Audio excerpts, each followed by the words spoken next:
ओम श्री गुरु सत्ताय नमः। सभी को प्रणाम। चेतना की शिखर यात्रा के 3 खंड हैं। 2 खंड समाप्त हो चुके हैं। आज से हम चेतना की शिखर यात्रा का तीसरा एवं अंतिम भाग शुरू करने जा रहे हैं। चेतना की शिखर यात्रा के लेखक श्रद्धेय डॉक्टर प्रणव भाई साहब एवं श्री ज्योतिर्मय जी हैं। इस अंतिम भाग की प्रस्तावना में वे लिखते हैं, अंगुलियां थम जाती हैं, चिंतन अवरुद्ध हो जाता है जब अपनी आराध्य सत्ता जिसने हमें ढाला, सही अर्थों में मानव बनाकर हमारा जीवन धन्य बनाया, उनके जीवन पर कुछ लिखने की बात आती है। गीता में भगवान श्री कृष्ण ने कहा है, निरंतर मुझ में मन लगाने वाले और मुझ में ही प्राणों को अर्पण करने वाले भक्तजन मेरी चर्चा द्वारा आपस में मेरे प्रभाव को जानते हुए तथा गुण और प्रभाव सहित मेरा कथन करते हुए ही निरंतर संतुष्ट रहते हैं और मुझ वासुदेव में ही निरंतर रमण करते हैं। इसी प्रकार परम पूज्य गुरुदेव की चर्चा करना, मन में उनके कथा प्रसंगों की बार बार स्मृति लाना शिष्य के लिए एक पाथेय है। वह स्मरण भक्ति को, समर्पण को पोषण तो देता है, साथ ही जीवन यात्रा को सरल और ऊर्ध्वगामी भी बनाता है। कलम वे चलाते रहे, शक्ति वे देते रहे, कथा प्रवाह का सृजन भी वे ही करवाते रहे एवं अब जाकर ये कार्य पूरा हो पाया है जिसे हमने प्रारंभ में ही असमाप्त जीवनी कहा है। हरि अनंत हरि कथा अनंता की तरह युग ऋषि के जीवन को यदि विश्व कोश का रूप दिया जाए तो भी वह अधूरा ही रहेगा। उनके 24 घंटे के जीवन में विश्राम मात्र 4 घंटे का ही होता था, वह भी योग निद्रा स्तर का, जिसमें वे लोक लोकांतरों की यात्रा कर आते थे, अगणित परिजनों का योगक्षेम वहन करते थे। पर 20 घंटों का यदि कभी कोई आंकलन करे तो ही जान पाएगा कि किस तरह उन्होंने समय का सुनियोजन कर इतने विपुल परिमाण में साहित्य रच डाला। इसी अवधि में वे हिमालय की एवं विदेश की यात्रा भी कराए। यही अवधि है जिसमें उन्होंने 16 से 20 वर्ष की सुकोमल कन्याओं को देव कन्याओं के रूप में गढ़ा एवं नारी शक्ति की प्रवक्ता के रूप में जन जन के समक्ष खड़ा कर दिया। उनका पांडित्य देखकर लोग दांतों तले उंगली दबाने लगे। गहन स्तर का प्रशिक्षण, प्राण प्रत्यावर्तन सत्रों द्वारा शक्तिपात, प्रज्ञा पुराण का सृजन, ब्रह्म वर्चस शोध संस्थान को 21वीं सदी का धर्म प्रस्तुत करने के लिए खड़ा करना, 70 वर्ष की आयु में स्वयं सारे देश के गांव-गांव और जनपदों कस्बों में जाकर शक्ति पीठों की स्थापना करना, जन जन में साधना के बीज बोना आदि कार्य इसी कालखंड में हुए। मात्र उनके शक्तिपीठ प्रवास, भूमि पूजन संकल्प तथा प्राण प्रतिष्ठा प्रवास से जुड़े संस्मरणों पर ही एक पूरा खंड लिखा जा सकता है। इससे कल्पना की जा सकती है उस महापुरुष के व्यक्तित्व के विराट स्वरूप की। हम दोनों को यह सौभाग्य मिला कि हमने उनका निकट का सानिध्य पाया। गंगा की गोद, हिमालय की छाया में उनके पास बैठने का पावन अवसर मिला। साक्षात आग के पास बैठने की अनुभूति थी। ये सौभाग्य औरों को भी मिला होगा, पर जो भी देखा वह अंदर तक गहरी छाप छोड़ता चला गया। स्वयं की आप बीती एवं औरों से जुड़ी घटनाओं को कई बार लिखा और काटा। यह लेखन संपादन भी तो उन्होंने ही हाथ पकड़कर सिखाया था, नहीं तो जीवन यात्रा ऐसे ही आम जनों की तरह कट रही होती। 15 जुलाई 2011 की गुरु पूर्णिमा पर्व पर इस अति महत्वपूर्ण खंड चेतना की शिखर यात्रा संसिद्धि खंड तृतीय भाग को प्रस्तुत करते हुए हमें भारी हर्ष है। प्रस्तुत है ये पुष्पांजलि। पूर्व में लालिमा बिखेरते हुए सूरज ने झांका था। कल कल बहती हुई गंगा की धारा में उसकी स्वर्णिम आभा झिलमिलाने लगी थी। सविता का अभिवादन करते हुए वृक्ष झूम रहे थे और कलरव करते हुए पक्षियों ने उसके स्वागत में जैसे कोई गान शुरू किया था। आषाढ़ में बहने वाला मंद समीर गंगा के तट पर लगे पुष्प पादपों और उपवनों से गंध बटोरकर यहाँ वहाँ बिखेर रहा था। तट पर बैठे जप तप करते साधकों को भी प्रतीत हो रहा था कि नया दिन शुरू हुआ है और प्रकृति उत्सव मना रही है।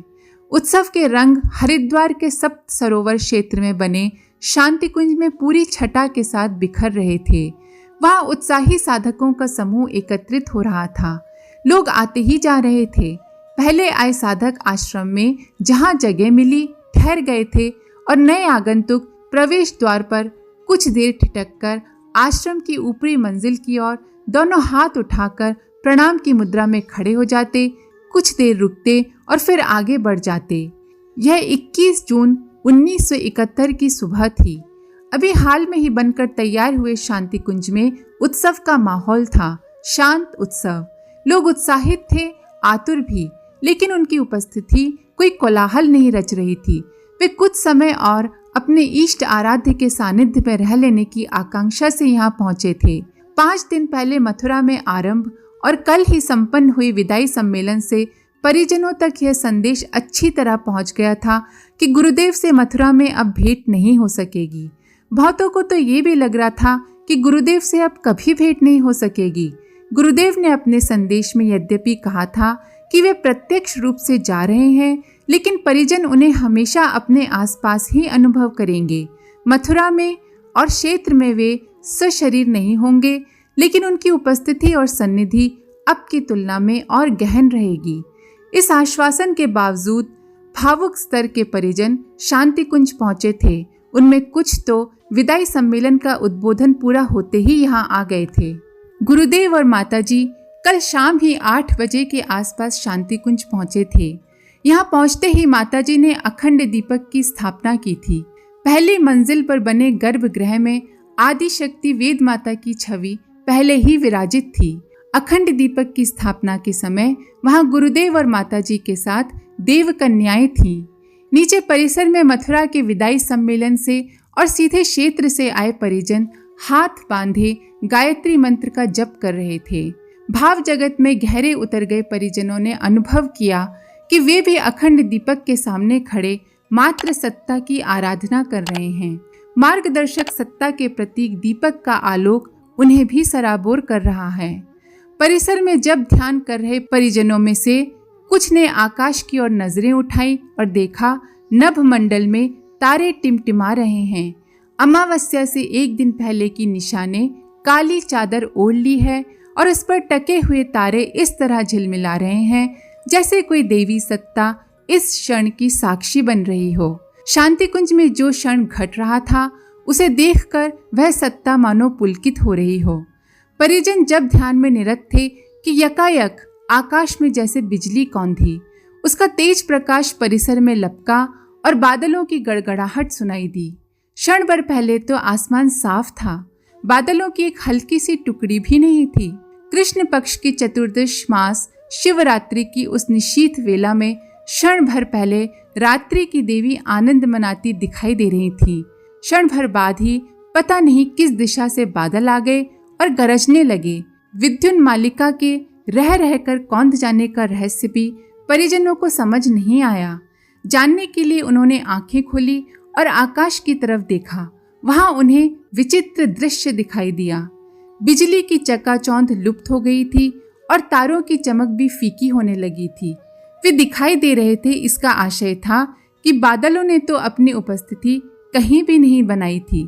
कुछ समझे इससे पहले ही परिजनों ने अनुभव किया कि आकाश में एक त्रिशूल प्रकट हुआ है। त्रिशूल की उस आकृति में फलक के पास एक डमरू बंधा हुआ है। निरभ्र आकाश में वह त्रिशूल आरती की तरह गति कर रहा है। त्रिशूल की आकृति स्पष्ट होते ही तत्क्षण जटाजूटधारी एक सन्यासी की आकृति स्पष्ट होने लगी। उस आकृति ने त्रिशूल ग्रहण कर रखा था। परिजनों को बोध होने में क्षण भर भी नहीं लगा कि सदा शिव महाकाल ही इस रूप में प्रकट हुए हैं। यह आभास क्षण भर के लिए था। जिन्हें अनुभूति हुई उन्होंने यह भी समझ लिया कि भूत भावन भगवान महाकाल इस क्षण की दिव्य महिमा निनादित करने प्रकट हुए हैं। फिर साधकों को कुछ ही पल में सब कुछ सहज और पूर्ववत प्रतीत होने लगा। दृश्य विलीन होने पर उनमें से कुछ ने एक दूसरे की तरफ देखा पर कहा कुछ नहीं। सबको यही लग रहा था जैसे कि यह दृश्य सिर्फ उन्हें ही दिखाई दिया था। उन्होंने इस अनुभूति को दोहराया भी नहीं। एकाध ने सिर्फ इतना ही कहा, दिव्य भूमि है यह। उस अनुभूति को अपनी चेतना में सहेज कर रखते हुए परिजन यहाँ वहाँ बिखर गए, अपना आश्रय तलाशने लगे। शांति कुंज में तब निर्माण कार्य चल ही रहा था। मुख्य भवन में कुछ कमरों के अलावा पीछे कुछ कुटीर बने हुए थे। कच्चे पक्के बने इन कुटीरों में ज्यादा जगह नहीं थी, इसलिए कुछ परिजनों ने खुले में अपनी दरी बिछाई और कुछ सप्त सरोवर क्षेत्र में चले गए, जहां दूसरे आश्रमों में जगह उपलब्ध हो सकती थी। आज के लिए इतना ही। आप सभी का धन्यवाद। ओम शांति।